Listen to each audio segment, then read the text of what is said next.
Colocar aqui. Olá, amigos! Boa noite! Que alegria ter vocês aqui conosco novamente para um bate-papo tão importante, falando de um assunto que é tão delicado, mas que com certeza nós precisamos nos manter informados sobre esse assunto, porque ele está muito mais próximo de nós do que nós podemos imaginar. Então, nós estamos começando hoje, tendo a alegria de receber aqui conosco para esse bate-papo o nosso querido amigo lá da Federação Espírita do Amapá, o Felipe Menezes, que é vice-presidente hoje lá da Federação, e também o doutor Alejandro Veras, que é o presidente da AME Osasco, da Associação Médico Espírita, e também integra a equipe junto à FEB, que faz todo um trabalho no sentido da prevenção ao suicídio. Sejam muito bem-vindos. Daqui a pouquinho eu vou passar para vocês, para que vocês possam falar um pouquinho mais, né, sobre o trabalho que cada um desenvolve. Mas nesse momento nós queremos convidá-los a todos para fazermos juntos uma prece, para podermos pedir justamente a proteção, o amparo espiritual. Senhor, que o Senhor possa estar conosco, nos protegendo, nos amparando, nos orientando, e que tudo aquilo, Senhor, que nós conversarmos aqui, possa tocar os corações, possa chegar a todos aqueles que tiverem acesso a esse nosso conteúdo, de forma que possa levar o esclarecimento e a consolação. E que, acima de tudo, Senhor, fique muito clara a mensagem de que viver vale a pena, independente do que estiver acontecendo ao nosso redor. Rogamos o seu amparo, o seu auxílio e pedimos permissão para iniciar a nossa tarefa nessa noite. Que assim seja.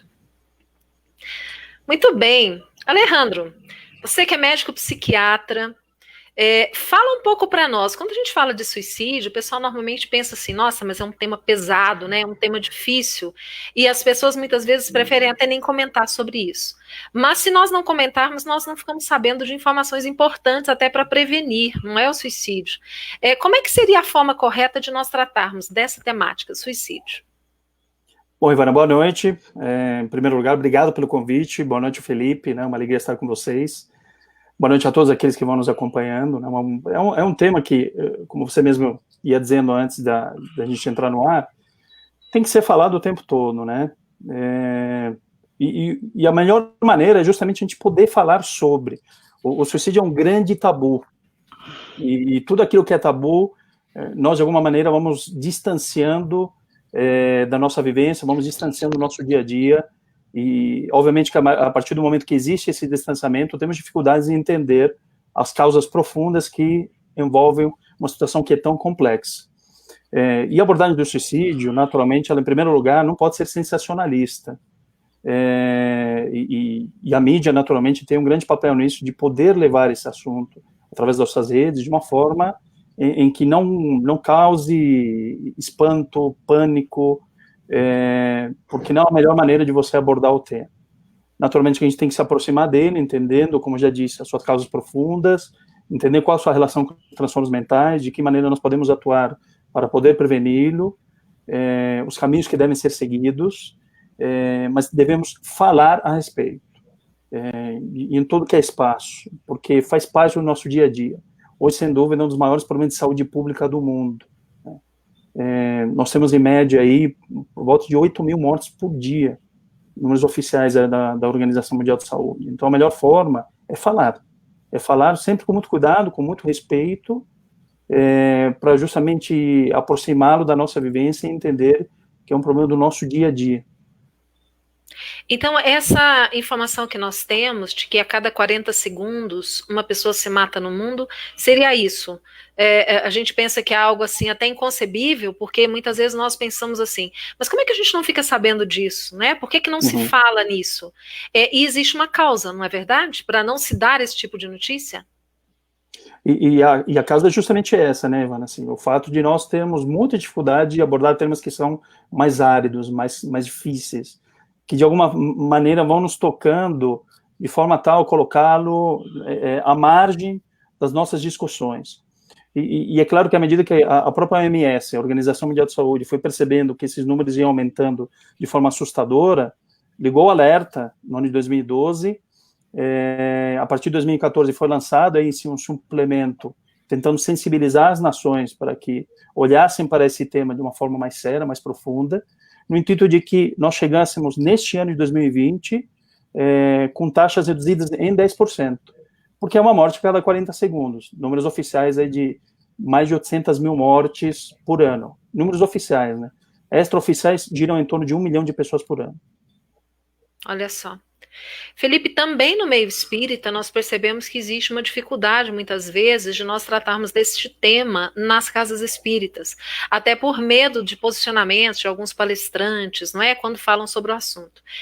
Na tua opinião, como é que isso deve ser tratado no movimento espírita, na casa espírita, junto aos frequentadores da casa, aos próprios trabalhadores? Bom, boa noite a todos, é uma alegria estar falando com vocês daqui do extremo norte do Brasil, do Amapá. Realmente, Ivana, é uma preocupação a nível nacional, inclusive a FEB está capacitando-nos para que todos nós espíritas tenhamos as ferramentas do conhecimento, não só científico, mas também o espírita, porque a própria Organização Mundial da Saúde, ela já dá as balizas de como divulgar, como abordar, é um trabalho maravilhoso. Então, a FEB estipulou e criou um projeto chamado Prefiro Viver, esse é um projeto experimental, para qualificar o trabalhador espírita, porque nós precisamos conhecer no aspecto científico, das causas orgânicas, físicas do suicídio, as causas espirituais do suicídio, que é o nosso métier, é com que vamos trabalhar efetivamente, porém também saber como abordar, como treinar um bom atendedor fraterno, um bom recepcionista da casa espírita, para que ele identifique logo de cara aquela pessoa que já vem com semblante tristonho, e também as pessoas que nos procuram com a problemática. Eu sou atendedor fraterno há mais de 20 anos aqui no Amapá. O Amapá tem um alto índice de suicídio, então a gente vem com esse projeto há muito tempo. Temos alguns projetos que fazemos aqui no Amapá, porque nós precisamos estar preparados. Você sabe que quem conhece mais, tem mais ferramenta, ajuda melhor. Então, aliar a boa vontade, o amor e ao conhecimento espírita e também científico, para sermos eficientes, consoladores, esclarecedores, acolhedores, mas com consciência do que estamos fazendo para não agravar a problemática e sim trazer a luz da doutrina espírita, que é tão consoladora. E quando nós pensamos nessa realidade, né, que está aí diante de nós e que muitas vezes nós nos assustamos quando tomamos conhecimento dessas informações, desses números, nós ficamos pensando e nos questionando quais são as possíveis causas que podem levar uma pessoa a pensar nessa atitude tão extrema de querer tirar a própria vida. E eu queria começar com você, Alejandro, falando um pouquinho para nós, porque nós sabemos que as causas elas podem ser físicas e espirituais, né? Então, você podia falar um pouquinho para a gente, você como médico, que conhece muito bem, né? Quais são esses fatores que podem levar uma pessoa a cometer o suicídio? O suicídio é uma situação extremamente complexa, né? Multifatorial.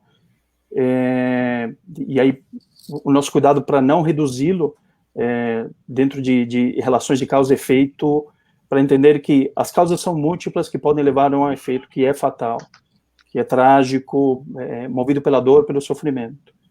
E existe uma relação muito estreita, muito íntima com os transtornos mentais. Então, o que nós sabemos, assim, por exemplo, de 90% a 92% dos suicídios consumados, eles poderiam ser evitados se houvesse tratamento.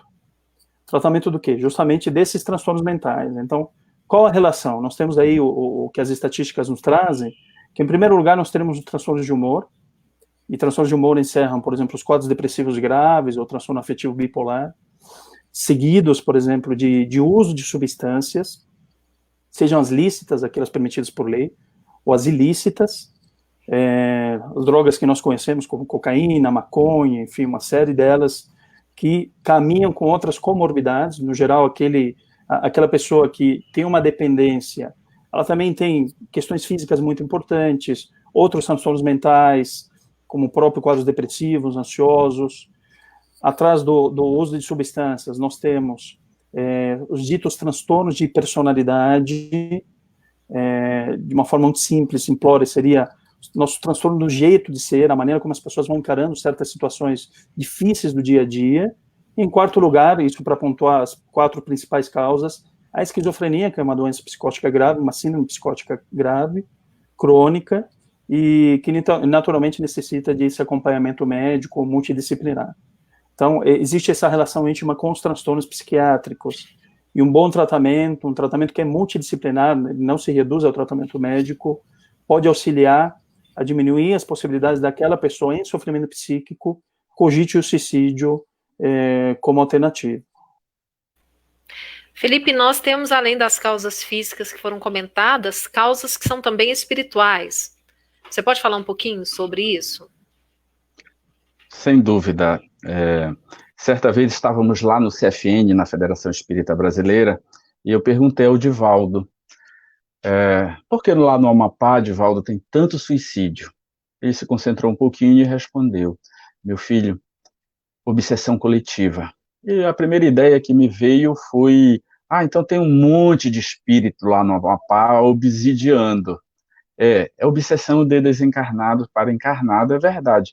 Mas uma coisa que eu depois percebi é a obsessão de encarnado para encarnado, né? Porque aqui no Amapá, quando alguém se suicidava por veneno, outras pessoas logo na semana seguinte se suicidavam por veneno. Quando a mídia mostrava que alguém se enforcara, logo a seguir 1, 2, 3 casos de enforcamento. Então, a obsessão é a indução mental, né? Então, se dá pelo exemplo que nós conhecemos cientificamente como efeito Werther, né? A pessoa que já está pensando em suicídio, quando ela vê alguém suicidar, ela já também se anima a executar o ato. Então, isso cientificamente é comprovado. Mas, assim, a causa profunda, amigos queridos, nós vamos encontrar lá no Céu e Inferno, todo sofrimento tem uma causa profunda na imperfeição da alma. Então, a primeira causa, a causa profunda, imediata, é na imperfeição da alma. A alma, quando está mais perfeita, ela não encontrará a solução no suicídio para os seus desafios, né? Mas, assim, proximamente, as causas espirituais da obsessão, assim, que a gente pode dizer, primeiro, a nível perispiritual. O que é isso? A pessoa já traz íncita, inscrita, impressa no perispírito, muitas das vezes, tristezas, complexos de culpas de vidas passadas, ou a pessoa foi suicida na vida passada e na vida atual ela terá que passar pelas mesmas provas que a levou ao suicídio para educar-se e fortalecer-se. Então, a primeira causa está no perispírito, é a primeira causa espiritual da depressão. A segunda causa são as infecções espirituais. São aquilo que nós chamamos de acúmulo de energia negativa no campo da aura, do perispírito. Essa é uma auto-obsessão, vamos dizer assim, é a pessoa que tem um pensamento negativo, um pensamento constante de raiva, de ódio, ou de tristeza, ou de medo. Muito importante isso no momento que estamos passando. Nós vamos encontrar no nosso lar um capítulo dedicado, o nosso lar foi psicografado na época da Segunda Guerra Mundial, e lá tem um capítulo que fala sobre a preocupação do governador com o medo da população, o medo da guerra. Isso traria para nosso lar a baixa do padrão vibratório. Então, o governador instituiu cursos de enfrentamento ao medo. Então, quando você está num pensamento depressivo, triste, angustiado, com medo, enfim, a sua energia da aura, ela diminui, e você acaba produzindo energia negativa pelo pensamento inferior, pensamento negativo, e essa energia no perispírito, uma energia escura, densa, ela acaba reagindo, te entristecendo ainda mais, te deprimindo ainda mais, e é uma segunda causa que nós chamamos, que é a auto-obsessão ou infecção espiritual, perispiritual de energia negativa.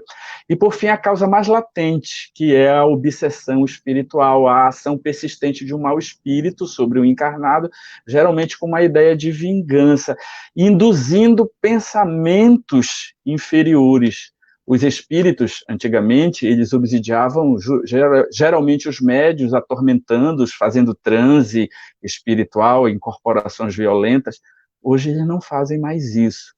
eles vão implantando a pouco monos ideias ou ideias fixas, o pensamento obsessivo, daí a pessoa vai se contaminando fluidicamente o campo vibratório, gerando mal-estar indefinido, mau humor, irritação, e depois esses espíritos já ardilosamente invadem o campo mental, produzindo os pensamentos de paranoia, mania persecutória, desconfiança, isolamento, até que essa ideia ela se torna fixa, gerando, então, a diminuição da energia vital pelos processos de vampirização e, por fim, a indução ao pensamento suicídio. Então, o pensamento suicida. Então, assim, de um resumo bem básico, bem rápido, para a gente não gastar muito tempo, são essas as causas espirituais da depressão e do pensamento suicida. Perfeito. É importante que nós também saibamos que nós que somos espíritas, que sabemos que a morte não existe, né, que na verdade só o corpo morre, o espírito prossegue vivendo, ainda assim nós estamos sujeitos a cometer o suicídio, não é? Porque muitas vezes nós pensamos assim, bom, mas então o espírita ele está livre disso. E, na verdade, nós sabemos que não é bem assim, porque o espírita, ele não é perfeito, ele também é um espírito aqui em processo evolutivo, ele sim sofre a influência espiritual dos obsessores, que ele também tem, além do que ele também adoece, não é, doutor Alejandro? Ele pode também passar a sofrer aí dos transtornos mentais, precisando de uma ajuda médica, psicológica, do tratamento espiritual da casa espírita. E, no seu caso, além de médico, psiquiatra, você também é dirigente de uma casa espírita em Osasco, que é a Morada Ismael, não é isso? Isso mesmo. Então, como é que se trata sobre isso, por exemplo, com os atendentes fraternos da Casa Espírita? Porque o que muitas pessoas hoje ficam pensando, e inclusive é a pergunta do Antônio Pereira, que está nos acompanhando, como é que nós podemos ajudar essas pessoas? De que forma que vocês fazem isso lá na casa? Bom, primeiro que você levantou um tema que é muito importante, né, Ivana, assim, a questão de que o espírita, assim como qualquer outro religioso, também sofre, e não é pouco, sofre muito, é do nosso momento. A dor é nossa companheira que segue nossos passos já de muito tempo, e a dor nos impulsiona também. A dor como diz Leon Denis, é uma lei de equilíbrio e educação. E por vezes somada a essa dor, vai somando o pânico, vai somando o desespero, e isso que vai prejudicando o nosso olhar em relação ao sofrimento, para que nós possamos compreendê-lo como uma força construtiva em nossas vidas. E ninguém está isento disso. Naturalmente que as religiões, de uma forma geral, e nós temos diversos estudos científicos nesse sentido, nos previnem, e é um pilar importante de prevenção ao suicídio, isso sem dúvida. Mas o religioso também comete suicídio.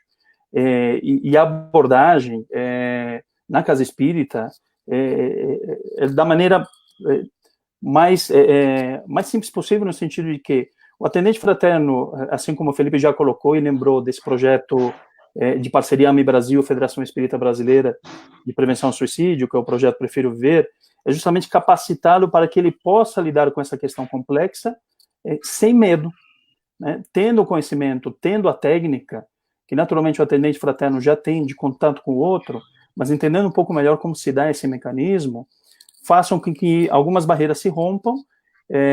Como já disse lá no início, nós entendamos que o suicídio não pode ser um tabu, não podemos construir um tabu em relação a esse tema, e a partir disso eu consiga me aproximar daquela alma que busca a casa espírita em sofrimento, e ela possa sentir acolhida para abrir o seu coração e colocar, tenho pensado em morte, tenho pensado em suicídio. De que forma a casa espírita pode auxiliar?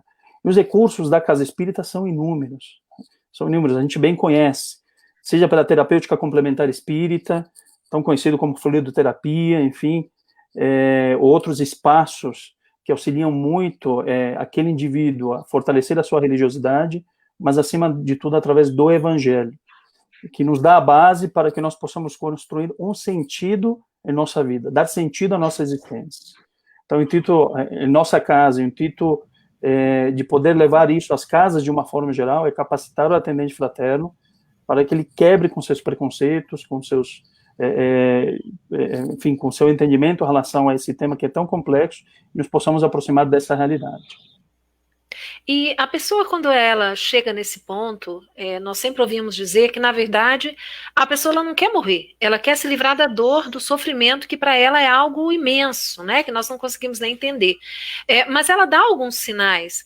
Que sinais são esses que nós podemos observar nas pessoas com as quais nós convivemos, nos familiares, nos amigos, nos colegas de trabalho, que possam dar alguma dica de que nós precisamos estar atentos e, quem sabe, buscar ajudá-los de alguma forma?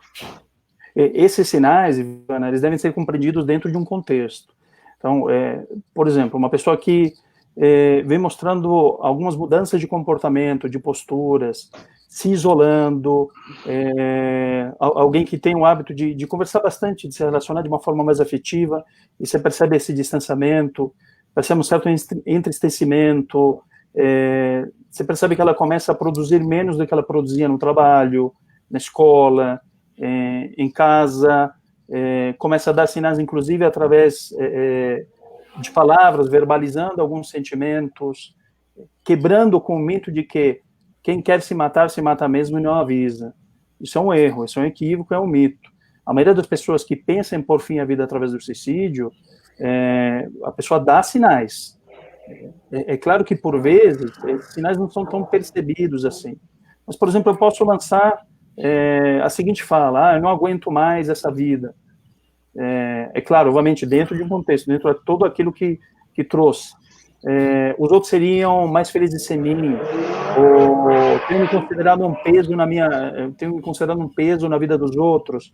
São falas que, dentro de um contexto, nós precisamos ficar alertas e não ter medo de chegar até essa pessoa e dizer: por que você está falando isso? Você está pensando em morte, por exemplo? Esse é um outro mito. Eu não posso perguntar se a pessoa está pensando em morte porque posso dar ideia de suicídio. Não, pelo contrário, se a pessoa já está pensando em suicídio e eu pergunto, ela vai se sentir acolhida, ela vai se sentir percebida em seu sofrimento.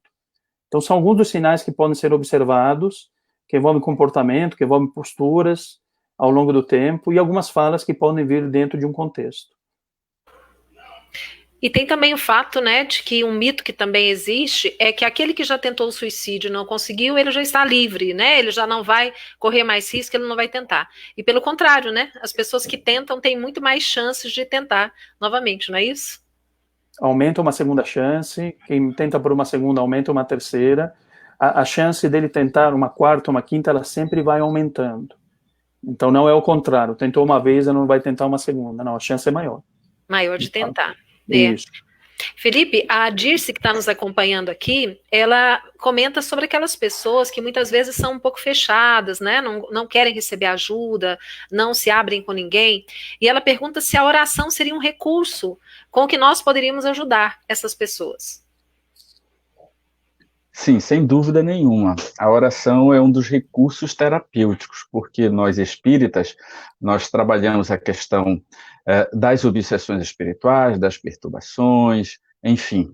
Lembrando também de um estado muito peculiar, que é o estado de melancolia, que não é um estado obsessivo, mas auto-obsessivo. É aquela saudade que está lá no Evangelho do mundo espiritual, que muitas das vezes uma pessoa que tem a fé, ela acaba se entristecendo de saudade do mundo espiritual. Logo, os espíritos dizem: sacudi esta poeira da alma, mude de atitude mental. Justamente é essa questão da prece, não é? Porque nós temos recursos terapêuticos na doutrina espírita. A primeira delas é a desobsessão, né, o tratamento para obsessão espiritual, começa com a fluidoterapia, o passe, a água fluidificada, depois o encaminhamento da pessoa, o seu nome, enfim, como seja a dinâmica da casa, para as reuniões de desobsessões, para a verificação das perturbações espirituais, né? O desenvolvimento do estudo, que leva a dois efeitos: a fé inabalável, a fé raciocinada, que a pessoa compreende o que é obsessão, compreende a si mesmo, patrocina autoconhecimento, mudança de atitude mental, reforma íntima, para que a pessoa saia do estado obsessivo. Pode ter 1000 espíritos querendo prejudicar uma pessoa. No entanto, se ela não der a sintonia, ela jamais será obsidiada. Parece-nos que o ponto mais importante para as questões espirituais está na sintonia. sintonia espiritual, no padrão vibratório. A gente ouve muito falar isso, não entende. Meu padrão vibratório caiu, eu estou num bom padrão vibratório. Mas o nosso padrão vibratório é onde a gente estaciona as vibrações do nosso pensamento e acaba fazendo com que os nossos neurônios funcionem no nível energético, né, o que produz uma aura mais luminosa. Esse padrão vibratório, ele não é a média dos bons e dos maus pensamentos, não é a média dos bons e ruins sentimentos. Nosso padrão vibratório se constrói pelas nossas aquisições. Eu posso melhorar o meu padrão vibratório com a oração, eu posso melhorar o meu padrão vibratório lendo poesia, lendo um livro edificante, um livro espírita, ou outro livro qualquer que seja edificante.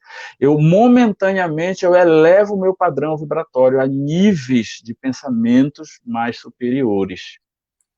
Porém, a construção do nosso padrão vibratório, ela se dá pelas nossas transformações. Cada vez que eu ajudo alguém, eu subo um degrau no padrão vibratório. Cada vez que eu perdoo alguém, eu estabeleço um acréscimo do meu padrão vibratório. Cada vez que, ao estudar algo, eu me enxergue e consiga ter um insight de compreensão, de autocompreensão, eu aumento o meu padrão vibratório. Cada vez que eu aumente o meu padrão vibratório, eu estarei mais protegido, mais em sintonia com os espíritos superiores e diminuo a sintonia com os espíritos inferiores. Mesmo que eu passe momentaneamente um estado de desarmonia, de raiva, de tristeza, enfim, logo eu me reequilibro porque o meu padrão vibratório está elevado. Então a ciência é a autoiluminação, a autotransformação, a melhoria. Por isso a oração é importante, por nós mesmos e pelos outros. Nós vamos encontrar no Evangelho segundo o Espiritismo, o capítulo 27, no item A alegria que a prece proporciona, os efeitos da prece. E cientificamente tem estudo aí, se você digitar no Google ciência, espiritualidade, medicina, espiritualidade, cura e espiritualidade, você vai encontrar inúmeros artigos, inúmeros estudos mostrando que quem ora com qualidade, com fervor, melhora o sistema imunológico, melhora seus pensamentos, seu nível de pensamento, sua atitude mental, patrocinando a autocura. Então, por isso é importante a oração. A oração, inclusive, não só para si, mas a oração para os outros. Há estudos profundos. Há um cientista muito conhecido, o Alejandro deve conhecer, é o Dr. Harold Kenning. Ele lançou um livro Espiritualidade no Cuidado com o Paciente, que ele tem estudo de décadas sobre a influência da espiritualização, das práticas espirituais na saúde. É um estudo de décadas com milhares de pessoas, envolvendo inúmeros pesquisadores sobre o papel da espiritualidade na saúde. Daí porque é tão importante esses recursos que a doutrina espírita propicia, não é, para todos nós. Então, só sintetizando, nesses dias de coronavírus, muita gente está angustiada, com medo, deprimida, com medo do futuro, enfim, né? É preciso você equilibrar os seus pensamentos, é preciso você orar com fervor. Tem milhares de palestras no YouTube, palestras espíritas, de altíssima qualidade. Então é importante nós nos vacinarmos contra as ideias inferiores. Com isso nós vamos passar por tudo com maior facilidade, inclusive os pensamentos obsessivos, suicidas, ou mesmo os pensamentos deprimidos, você consegue vencer se perseverar.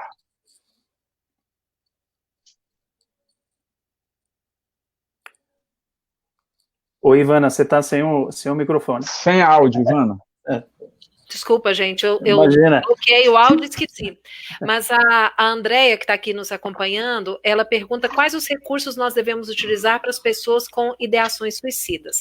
E antes da resposta, eu queria só lembrar que existem grupos que são referências, não é, nesse trabalho, até para nós espíritas, que, por exemplo, o CVV, o Centro de Valorização da Vida, que já faz um trabalho há mais de 50 anos no sentido da prevenção do suicídio, e que tem um material riquíssimo, né, no site lá, à disposição para download.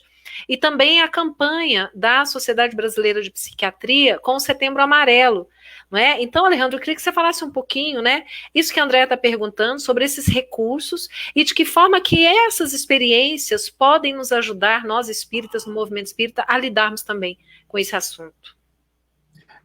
Alguém que tem ideia de suicídio necessita de acompanhamento médico e suporte psicológico. Essa é a nossa primeira ação, né? Porque vamos lembrar daquelas estatísticas que a maioria dos suicídios, mais de 90% deles, está diretamente relacionado a algum transtorno mental.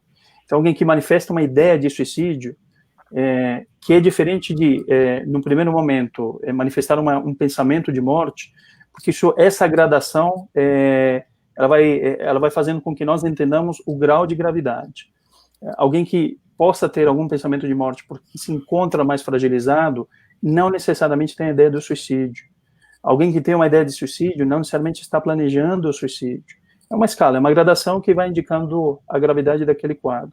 Mas uma vez que a pessoa manifesta a ideia do suicídio como uma alternativa, cogitando por fim ao sofrimento, tal qual você já colocou em algum momento, né? A maioria das pessoas que cometem suicídio não quer deixar de existir, quer por fim ao sofrimento, ao desespero, né? Já que a dor, como eu coloquei, vai nos acompanhando, faz parte do nosso processo evolutivo. Então, necessariamente eu preciso orientá-la e sensibilizá-la a buscar, sim, um acompanhamento médico e suporte psicológico. E, naturalmente, outras terapêuticas vão surgindo como pilares de sustentação, justamente para que essa pessoa tenha uma base ainda mais fortalecida. E o Felipe já colocou a importância da terapêutica complementar espírita, que, como diz, é complementar, ela complementa, ela não exclui o tratamento médico, nem o suporte psicológico. A importância da prece, enfim, da religiosidade em si. Ele citou Harold Koenig, que é um médico psiquiatra, um grande pesquisador nessa temática, com diversos estudos que vão fundamentando a nossa fala da importância de aliar ciência, saúde e espiritualidade. Então, o primeiro passo é sensibilizar aquele ser a buscar algum tipo de tratamento médico e suporte psicológico. Muito bem. Ivana, só complementando, Alejandro, querida, nós temos a base da doutrina espírita sobre isso, né? Porque nós vamos encontrar no Evangelho segundo o Espiritismo 2 itens importantes para isso. O que o Alejandro falou, cuidar do corpo e do espírito, né? Cuidar do corpo. Então, se você está com uma ideação suicida e se você está numa depressão profunda, você tem que ter o suporte psiquiátrico dos medicamentos, que são muito seguros, né? Que não, os medicamentos modernos são muito seguros e hoje são umas ferramentas maravilhosas. A psicoterapia com o psicólogo é extremamente importante. Olha, cuidar do corpo, né? Da química cerebral, cuidar das emoções e cuidar do espírito. É um tripé realmente. E nós vamos encontrar ainda ali, no Evangelho segundo o Espiritismo, no último capítulo, em uma prece por um desencarnado, Kardec falando que das obsessões longas e persistentes, é preciso, junto com a terapêutica espírita, a terapêutica médica. Veja, Kardec já falava isso. Então, muita gente, muito espírita, corre de psiquiatra. E, às vezes, até os atendedores fraternos desavisados desaconselham o medicamento e a terapêutica médica, psiquiátrica. Isso, gente, é um crime. É um crime mesmo, previsto lá no Código Penal. Felipe, você tocou num assunto assim que é importantíssimo. Então, Kardec é lúcido, né? Sim, sempre, né? Muito lúcido, sempre. É o bom senso encarnado, né? Como já colocou Camille Flammarion, né? E nos esquecemos que nós devemos seguir esse bom senso. E o bom senso indica que cuidar do ser de uma forma integral envolve também as terapêuticas que existem aqui na Terra, justamente para auxiliar no equilíbrio psíquico, no equilíbrio orgânico, porque um interfere no outro. Tentar delimitar onde inicia o espírito, onde termina, é quase impossível, como nos colocam os espíritos. E as medicações entram com essa terapêutica que pode auxiliar o ser na sua melhora. Os preconceitos são inúmeros, como você disse. As pessoas fogem do psiquiatra, fogem. Eu brinco que, no geral, o paciente entra de costas no consultório que é para sair mais rápido. Alejandro, Ivana, desculpa, mas uma coisa vai puxando a outra, né? Vamos conversando. Eu lembrei de um trecho também do Evangelho segundo o Espiritismo, no capítulo 17, sobre essa questão do cuidado do corpo.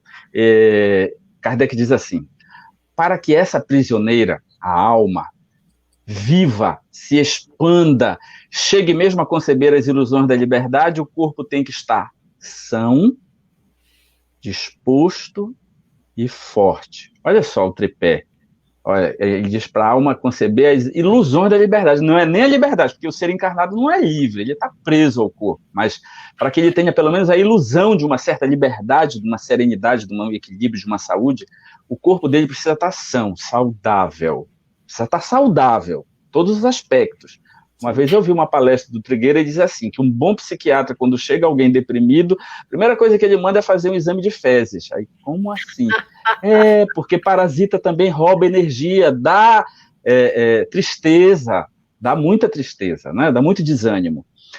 O corpo precisa estar saudável, equilibrado, né? A pessoa não pode, tem que estar todos os níveis sanguíneos bem, não pode estar sem ferro no sangue, não pode estar anêmico, senão você tem que estar anêmico, caramba, também não tem energia, né? O corpo precisa estar disposto. Precisa fazer essa relação físico. É muito íntima, né? Sim. Muito. Precisa fazer exercício físico, Alejandro, porque quem faz exercício físico produz endorfinas, né? Olha, já estou entrando na área médica aí, hein? O corpo precisa estar forte, gente. Olha só, o encarnado, para ele estar bem, o corpo precisa estar saudável, disposto e forte. Além de tudo isso que falamos, né? Ainda tem mais essa dica de Kardec. Sem dúvida, Kardec é o cara. Gente, nós temos duas perguntas interessantes aqui dos nossos amigos. O Márcio Antônio, ele pergunta se nós já temos algum indício, alguns números que mostram um aumento de casos de tentativa de suicídio ou de suicídio nesse período em função da pandemia. Alejandro, você já teve alguma notícia a esse respeito?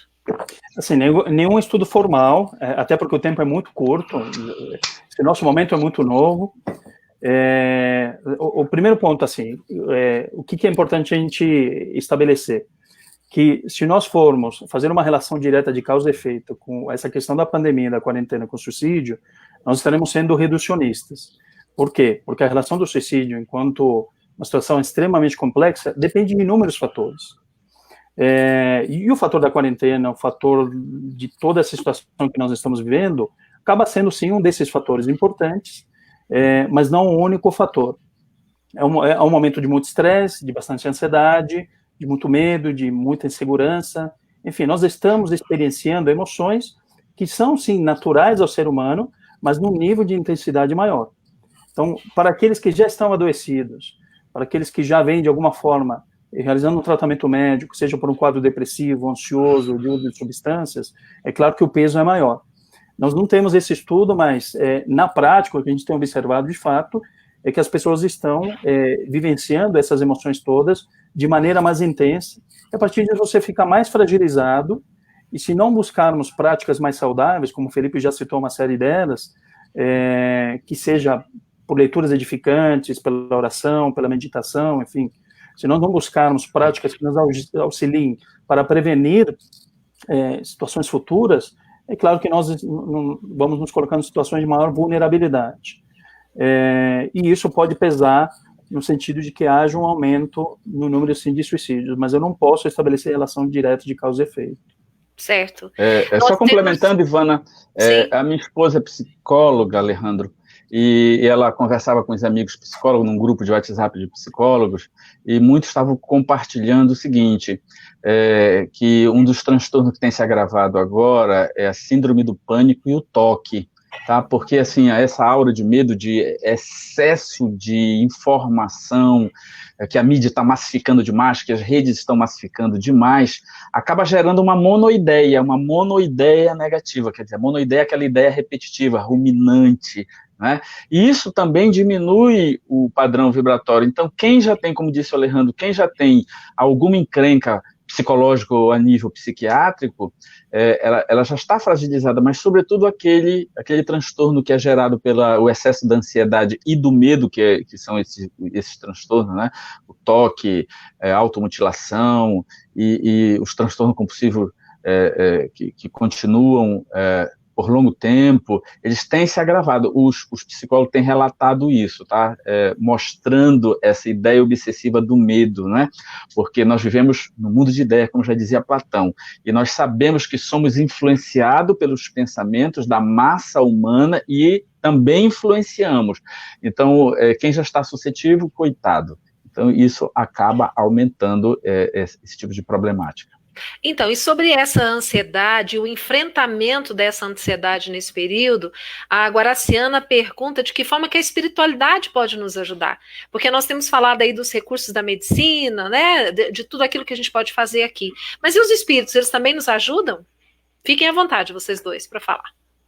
O tempo todo. Essa é boa. Os espíritos nos ajudam sempre. Eu rapidinho, antes de passar para o Alejandro, eu vi um vídeo de querido Divaldo, ainda ontem, né, um desses últimos vídeos que ele tem feito, quando ele informa que no dia 15 de setembro, o clarinete espiritual tocou em todas as colônias espirituais, tal qual já haveria tocado em 2 oportunidades mais próximas, na Primeira Guerra, anunciando o início mesmo, antes de detonar a Primeira Guerra Mundial e antes de ser declarada a Segunda Guerra Mundial. A espiritualidade, ela toca essa clarinada, mostrando que haverá trabalhos espirituais, um trabalho extra, né? Então, na Segunda Guerra Mundial, morreram milhões de pessoas. Então, isso sobrecarregava as equipes espirituais de socorro. Então, a gente sabe que milhares de pessoas todo dia desencarnam na Terra. O mundo espiritual já tem toda uma preparação para atender isso, igual o nosso sistema de saúde aqui na Terra, né? Como nós, em pouco tempo, já desencarnaram mais de 20 mil pessoas com coronavírus no mundo, muito mais de 20 mil, então tem um excesso de desencarne. Mas Divaldo diz que de todas as colônias espirituais têm descido equipes de médicos e enfermeiros espirituais que estão cuidando com muito carinho dos desencarnados do corona, porque não é um desencarne violento, mas é um desencarne em massa. E essas pessoas vieram para passar por essa prova. Ninguém desencarna. Eu vi um dia desse uma pessoa que tinha 13 comorbidades e idade provecta e se curou do coronavírus. Tá, isso é uma questão. Nós não podemos nem nos expor, né, saindo de casa sem a proteção e sem as 2 justas causas para sair de casa, tratamento médico e alimento, né, senão vamos estar nos expondo indevidamente. Alberto Almeida já falou isso, Divaldo Franco já falou isso também, tá? Mas, assim, no mínimo, Ivana, amigos queridos que nos ouvem, no mínimo, nós vamos ter o auxílio do nosso anjo guardião. Mas nós sabemos que existem equipes técnicos em desencarnar, em ajudar o processo do desencarne. Existe toda uma preparação do mundo espiritual, e sim, a querida teleouvinte aí que nos indagou, sim, tem um trabalho maciço de ajuda. Os centros espíritas, nós podemos ajudar nesse processo. Por exemplo, aqui em Macapá, nas nossas reuniões mediúnicas, nós estamos fazendo online. Todos os médios e doutrinadores nos reunimos naquela hora e fazemos o evangelho, e oramos, e vibramos, né? E os médiuns videntes têm percebido que, de todos nós, em nossos lares, eles recolhem energias de alto teor, produzida pelas nossas mentes em conexão superior, de oração e de proteção. Eles pegam esse ectoplasma e levam aos hospitais, e levam para ajudar os desencarnados. Então, assim como o sistema de saúde aqui na Terra se mobiliza, fazendo hospital de campanha, enfim, convocando mais médicos, mais enfermeiros, lá também. É só ler o livro Nosso Lar e nós vamos entender o que estamos falando. Alejandro, quer dizer alguma coisa sobre isso? Sim, eu lembrei de uma fala do Herculano Pires, né, de um comentário dele, numa obra chamada Introdução à Filosofia Espírita, colocando Kardec como o grande inaugurador da cosmosociologia. Lembrando que a sociologia, enquanto ciência, ela nasce com um livro chamado O Suicídio, do francês Émile Durkheim. Essa é a primeira obra de cunho científico em relação ao suicídio. Até essa época, o suicídio sempre foi visto do ponto de vista religioso dogmático. E como nós entendemos, com aquelas questões que envolvem o suicídio como grande pecado, e que o suicida recebia diversas punições, enfim. Obviamente que o Espiritismo vem para trazer consolo a essa situação toda e tão trágica. mas entendendo aquilo que o Herculano, citando o Kardec como o inaugurador da cosmosociologia, ele vai estabelecendo a relação com o mundo espiritual. E essa relação se caracteriza pela fraternidade. Então, existe uma ação constante de auxílio do mundo invisível em relação ao mundo visível, dito mundo carnal, né? Nós estamos sendo auxiliados constantemente em tudo aquilo que nós necessitamos. Mas lembrando da fala do Cristo que diz, ajuda-te que o céu te ajudará. A partir do momento que nós nos permitimos um auxílio próprio, um autocuidado, a necessidade de buscar dentro daquilo que nós necessitamos, o auxílio é imediato, porque é uma lei. A fraternidade do mundo invisível em relação a esse nosso mundo é uma lei, faz parte.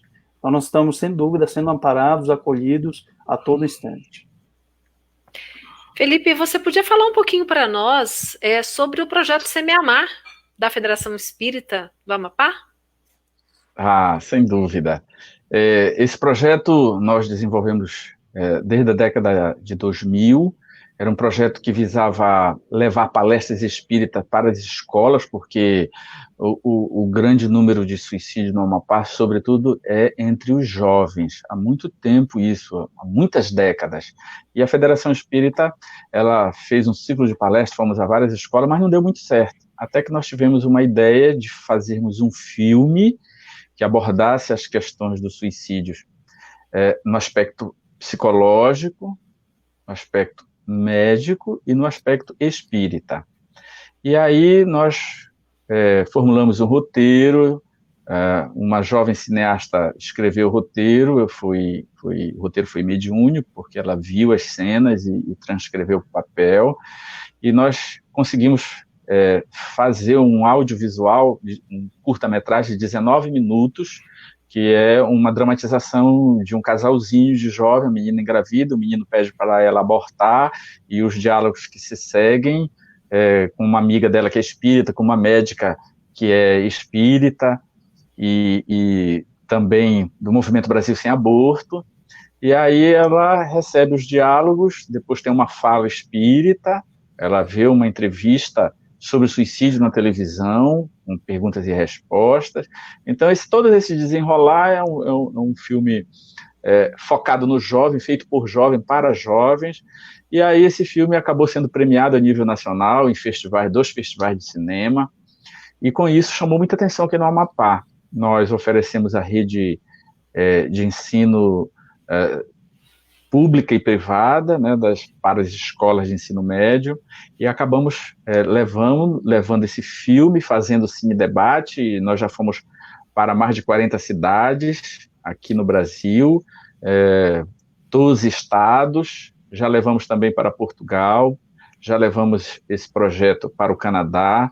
Alguns amigos nossos multiplicaram ele na Inglaterra, na Austrália, em Angola, e em outros países estão usando esse filme, e nós, então, criamos esse projeto e depois acabamos criando um curso de preparação a debatedores do projeto Semeamar, já levamos para várias cidades também, formamos mão de obra espírita para levar esse projeto às escolas. É um projeto de prevenção ao suicídio. E aproveitando até para oferecer, quem quiser, basta entrar em contato conosco aqui na Federação Espírita do Amapá, nós temos o nosso site, temos todos os canais abertos, e nós levamos gratuitamente esses cursos, e quem quiser pode multiplicar esse projeto. E a boa notícia é que o filme está gratuitamente disponível no YouTube, não é isso? Sim, acabei não falando o nome do filme, né? O filme é Agora Já Foi, tá? Ele está hospedado na FEB TV, na página da FEB TV, no canal da FEB TV, no YouTube, e na Rede Amigo Espírita. Então é só digitar Filme Espírita Agora Já Foi, e aí você pode assistir gratuitamente aí no YouTube essa bela obra, que acabou sendo premiado, foi o primeiro filme que nós rodamos aqui no Amapá, sem experiência, sem nada, acabou, ficou muito bem feitinho, e Maria nos ajudou, e esse projeto continua exercendo. E também, toda vez, só abrindo um parêntese aí, toda vez que a gente vai numa escola, acaba que os espíritos suicidadores que estão ali influenciando aqueles jovens são atendidos em nossas reuniões mediúnicas. Então, é uma equipe encarnada que vai às escolas, faz sim debate, enfim, e depois tem as repercussões de auxílio espiritual. Muita gente, inclusive, muito jovem. Uma vez eu fiz um cine debate no interior do Amapá, numa pequena cidade, e quando acabou, né, numa escola técnica federal. E aí, quando acabou, a gente já ia embora, e 2 jovens de 12, 13, 14 anos no máximo, se aproximaram da gente, 2 rapazes, e disseram: olha, nós somos evangélicos, mas nós adoramos esse filme. Eu vou lhe dizer uma coisa, desde que eu nasci, eu sempre acreditei em reencarnação. Onde eu posso encontrar a referência sobre esse assunto? Aí eu ofereci o Livro dos Espíritos para ele, e veja que também muita gente já tem maturidade do senso moral para receber o Espiritismo. Isso tem se multiplicado em muitas cidades que nós levamos, assim, debate de jovens quererem saber da doutrina espírita a partir desse trabalho. Então, são almas já preparadas para receber o Espiritismo, que não vão à casa espírita. Dentro da casa espírita, nós temos excelente atendimento, temos recepção, temos atendimento fraterno, reunião mediúnica, palestra. O centro espírita dentro de casa está muito bem, mas o nosso desafio também é sairmos para levarmos a doutrina para fora, para aqueles que não a conhecem e que já nasceram com uma compreensão do senso moral suficiente para absorver os conteúdos espíritas. Então, ele tem uma dupla função, esse projeto. Eu já assisti várias vezes e adoro, acho muito legal mesmo, muito bem feito. Meus amigos, nosso tempo está correndo, né? Nós já estamos há 50 minutos aqui nessa conversa, a gente nem vê o tempo passar, e eu tenho certeza que nós teríamos ainda muitos assuntos para falarmos, mas talvez numa outra oportunidade que a gente possa se reunir novamente. Eu gostaria, antes de passar para vocês, para as considerações finais, dizer sobre uma obra espírita que nós consideramos como sendo uma obra monumental, que é Memórias de um Suicida, psicografado por Ivone do Amaral Pereira, ditado pelo espírito Camilo Cândido Botelho. Esse livro, eu me recordo, e eu gosto de contar essa história, porque para mim é muito marcante. Quando eu me tornei espírita, estudando o Estudo Sistematizado da Doutrina Espírita, o ESD, na FEEGO, a Federação Espírita de Goiás, eu me lembro que logo no começo as pessoas me falavam que esse livro era muito difícil, ele era muito pesado, então me recomendavam que eu não lesse esse livro. Diziam assim, olha, deixa para ler esse livro depois de muitos anos que você foi espírita. Então eu deixava aquele livro de lado e tinha até um certo medo dele. Até que um dia eu resolvi, pensei, agora acho que eu estou pronta. E eu descobri o livro mais consolador que eu já li na doutrina espírita, porque mostra que para tudo tem jeito, né? Deus não nos abandona, nós buscamos o sofrimento com as nossas próprias mãos, mas Deus vai lá, nos resgata, nos coloca no colo, nos ajuda para que a gente possa seguir o nosso processo evolutivo. Então é uma obra que nós recomendamos. Nós fazemos parte, eu e Felipe, né? Nós fazemos parte de um grupo junto com o Hélio Ribeiro, a Carmen Silveira, às vezes a Eulália Bueno também nos ajuda. Nós desenvolvemos seminários sobre essa obra pelo Brasil inteiro. E sempre com uma aceitação muito boa e devido à importância que é essa temática, não é? Então, eu pediria que vocês dissessem, então, as últimas palavras para os nossos amigos que estão nos assistindo, começando aí com o Felipe, depois na sequência o Alejandro. Por favor, Felipe. Antes de me despedir, complementando o que você falou sobre o livro Memória do Suicida, Ivana, eu estava no Rio de Janeiro pela Bienal do Livro, estava presente o saudoso Nestor Mazotti como presidente da FEB e César Perry como vice-presidente naquela época, e eles me deram uma informação interessante. Eles me disseram, o livro mais vendido da Bienal é o Evangelho segundo o Espiritismo. Em todo lugar, o Evangelho é o livro mais vendido da doutrina. E você quer saber, Felipe, qual é o segundo mais vendido? Eu não faço nem ideia. O livro do Memória do Suicida. E interessante, é comprado por jovens. E mais ainda, quando a gente indaga, não são espíritas. Ora, amigos queridos, se jovem compra esse livro na Bienal do Livro, muitos deles nem espírita, e dão conta de lê-lo, leia também, porque esse livro ele contém o resumo de toda a doutrina espírita. Esse livro é um dos livros mais profundos, porque ele foi aperfeiçoado pelo espírito Leon Denis. Imagine, foi o Camilo que escreveu, mas quem deu a roupagem doutrinária foi Leon Denis. A minha palavra final a todos que nos ouvem, além da minha gratidão a Ivana e ao Alejandro por compartilharem desses momentos maravilhosos de reflexão. Minhas palavras finais é a você, caro internauta, você que nos ouve. Tenhamos fé na vida. Saiba que todas as experiências são para o nosso progresso. Mesmo as mais dificultosas, elas terão solução de continuidade no tempo. Na verdade, quem suicida quer matar a dor, não quer matar o corpo.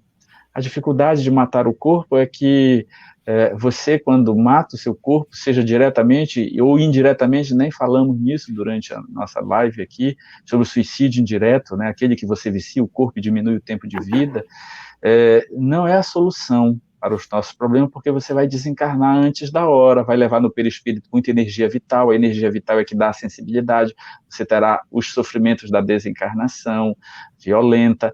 Então, é muito bom a gente desencarnar na hora certa. Jovem ou idoso, não importa, há um programa pré-determinado pela divindade para vivermos na Terra.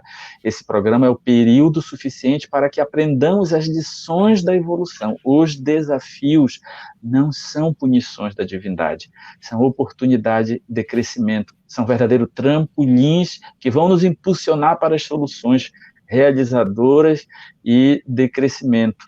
Todo mundo que consegue passar por uma depressão, consegue superar a ideação suicida, todos relatam que cresceram, que foi uma experiência que os deixou melhores, mais fortalecidos, mais esperançosos, com maior fé em Deus. Então, suicídio jamais. Pense na vida, pense no futuro, tenha esperança, confie em Deus. Ore bastante. Se você não consegue orar sozinho, vá numa casa religiosa, ore coletivamente, peça ajuda. Se você não consegue orar, faça o seguinte, uma dica muito preciosa, leia poesia, pegue as poesias do Chico Xavier, leia em voz alta. Quando a gente lê poesia, está comprovado cientificamente que você melhora as conexões bineurais do seu cérebro, você melhora a sua situação espiritual, você imprime novo ritmo. Então, quem lê poesia ora 2 vezes, então é terapêutico, leia poesia. Assista bons filmes, leia, assista palestras espíritas. Tenha fé na vida, tenha esperança que tudo passa, e a lei divina não é para nos punir, está escrito lá, né? A lei natural. Quando Kardec pergunta se a lei natural é a lei divina, os espíritos responderam que sim, a lei natural é a lei divina única para a felicidade do homem. O homem só é infeliz quando dela se afasta. Vejam, a lei divina é para a felicidade. Deus imprimiu as suas leis para sermos felizes. Sigamos o fluxo da lei divina e seremos felizes. Muita paz a todos. Ivana, obrigado pelo convite, obrigado ao Felipe por compartilhar desses momentos, uma hora que passou voando, de fato. Poderíamos ficar horas aqui falando sobre o tema, porque, de fato, é bem complexo, bem profundo. E o Felipe lembrou de poesias, quanto que elas também tocam de forma direta em nossos corações.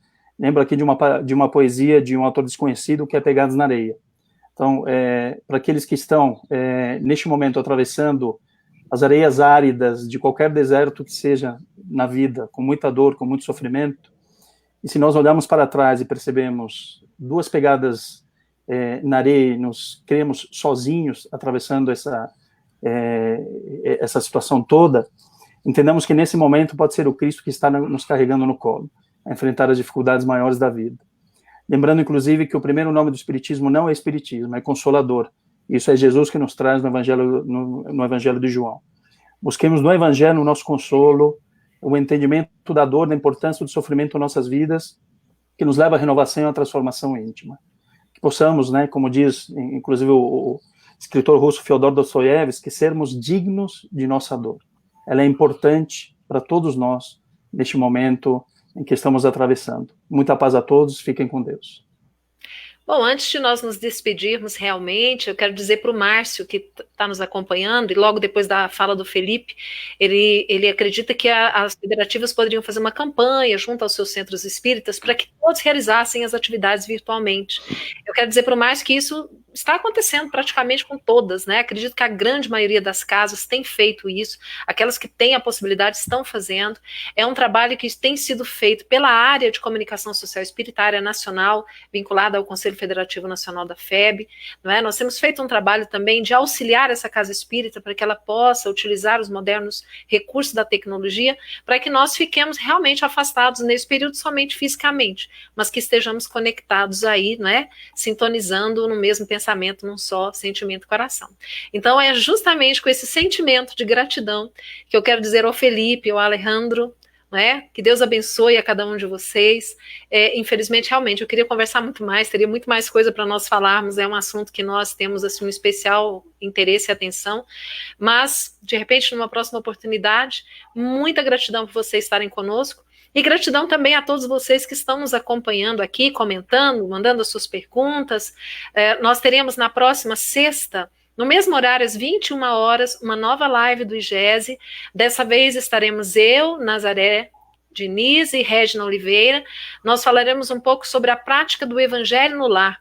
Como é que o Evangelho, a prática do estudo do Evangelho no lar pode nos ajudar em qualquer época, mas especialmente nessa época de isolamento social. Então, vocês estão todos convidados para estarem conosco na próxima sexta-feira, depois de amanhã, né, às 21 horas aqui no Facebook do IGESE. Peço ao Felipe e ao Alejandro que fiquem conosco depois que a gente encerrar a transmissão um minutinho, tá? Para conversarmos. E vamos terminar com uma prece. Alejandro, você pode fazer para nós a prece, por favor? Posso, claro.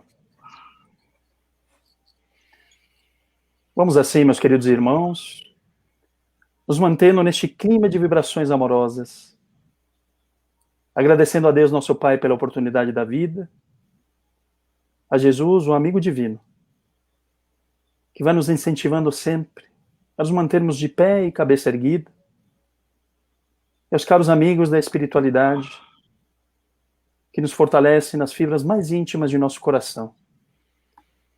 Ficam aqui as nossas vibrações amorosas, para que possam ser estendidas a todos aqueles que, neste instante, no meio da dor, do sofrimento, do desespero, cogitam por fim a vida através do suicídio. Que o nosso carinho, o nosso amor possa alcançá-los, possam incentivá-los a entender este momento de dor e se manterem firmes enquanto espíritos encarnados. Muita paz a todos, que Deus continue nos abençoando e que possamos encerrar esta noite na paz do Cristo hoje e sempre. Que assim seja. Que assim seja. Boa noite, um grande abraço para todos os amigos que nos acompanham. Até sexta-feira, se Deus quiser. Boa noite.